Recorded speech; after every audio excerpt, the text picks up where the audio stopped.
Hey everybody, this is D Hunter, bringing you another action figure review. Today, we're going to look at the McFarlane DC Multiverse Superman Villains Mongul figure. This guy is part of the newest wave of Megafigures from McFarlane, Mongul, and Frankenstein. I ordered this figure from the McFarlane toy store. I took advantage of the bundle discount and the 10% off coupon code. Brought the two figures down slightly under retail after shipping and taxes. So let's take a look at the packaging. As you can see, ages 12 plus, DC Multiverse Mongul. Here he is in the package. No traditional accessories, but he has a display stand and a collector's card.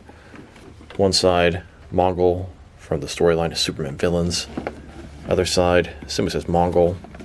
At the bottom, got a bunch of credits, and there is a barcode, in case it helps anybody. And on the back side, you can see Mongul posed up from the comic. So no further ado, let's open him up. And like I said, I did get the bundle from the McFarlane toy store, including both Mongul and Frankenstein. Alright, now that we got this figure out of the package, here he is with all his accessories laid out. He doesn't come with any traditional accessories, just a display stand and a collector's card. But before we look at those, let's talk about and check out the actual figure. So this is Mongul. He's a Superman rogue. He's the brutal ruler of the planet-sized weapon of mass destruction called Warworld. He uses Warworld to conquer planets across the galaxy. His giant size, his rapid regeneration, his super strength, speed, and agility make him almost unstoppable and a great match for Superman. So let's take a look at him. He's giant. He's got that imposing presence on the shelf. He's got that crazy sinister smile, red eyes, face looks good, creepy, scary. He is just grinning because he knows he's going to defeat you. He's got kind of an armored suit on. As we get lower, you can see so the muscles, purple pants. He's got, I don't know, not exactly bracelets, but forearm guards, some armor there. You see the veins popping out in his muscular arms, single jointed elbows, double jointed knees, silver boots. Good looking figure. Some parts a little bit basic. Some parts look fantastic. And just a closer look at his face and head sculpt. Look at that smile. Look at those eyes. Look at his teeth. Great job with this guy's head.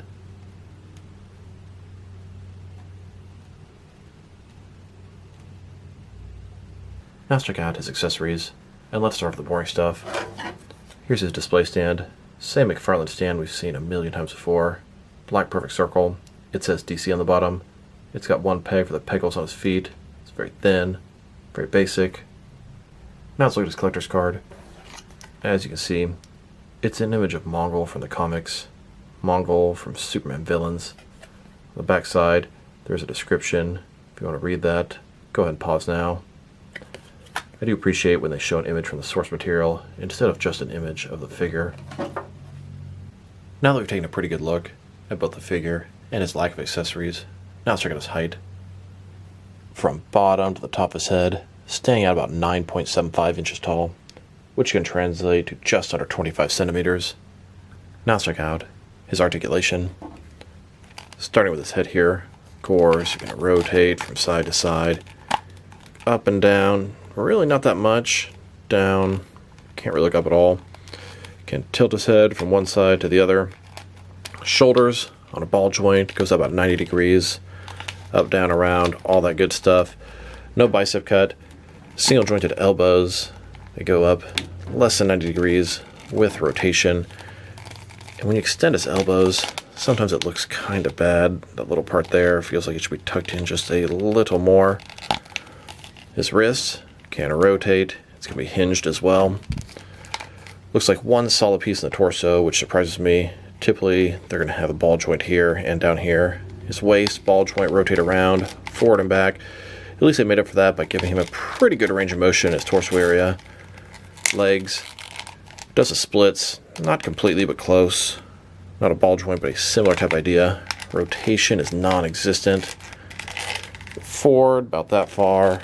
Back, not much. Double jointed knees below that. And his ankle here.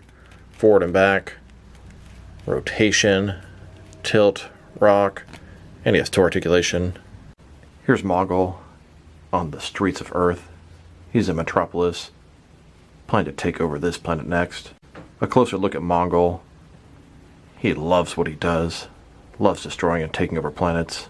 The Conqueror. Superman knows he's going to need help with this one. He brings some other members of the Justice League to take down Mongul, defend the Earth, and seeing how this is Mongul's video, of course he gets the upper hand and has this rare opportunity to defeat the Justice League. Now let's check him out. Next to some other action figures, starting off with some of the McFarlane DC Multiverse figures. Here's Mongul next to Frankenstein.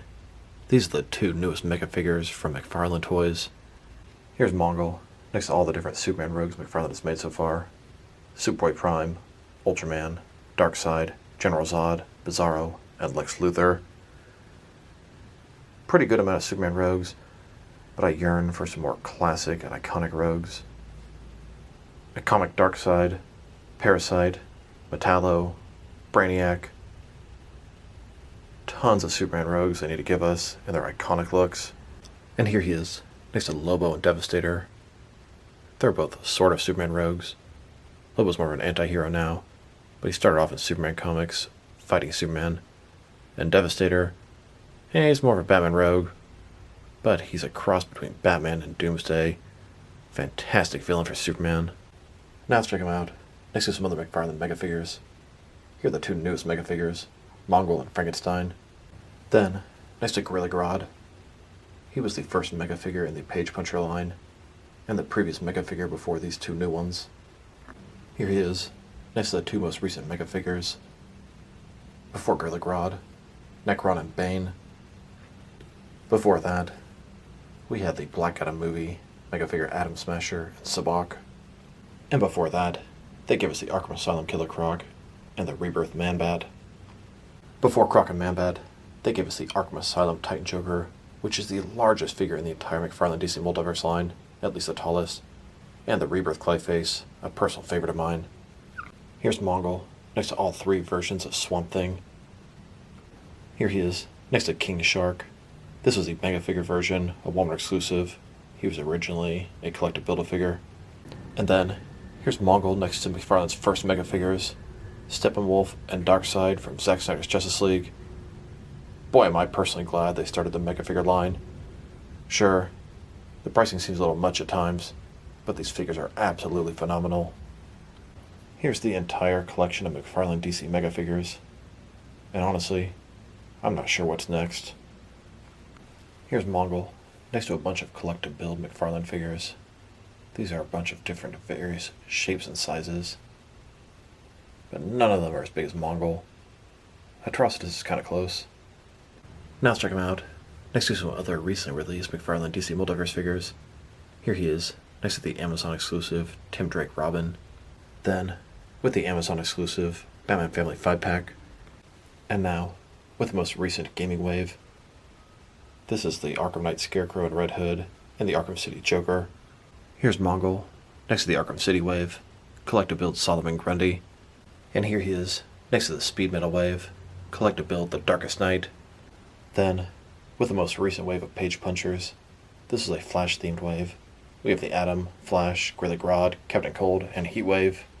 And now, with the second wave of Page Punchers, this is based off Injustice 2, Green Arrow, and Batman.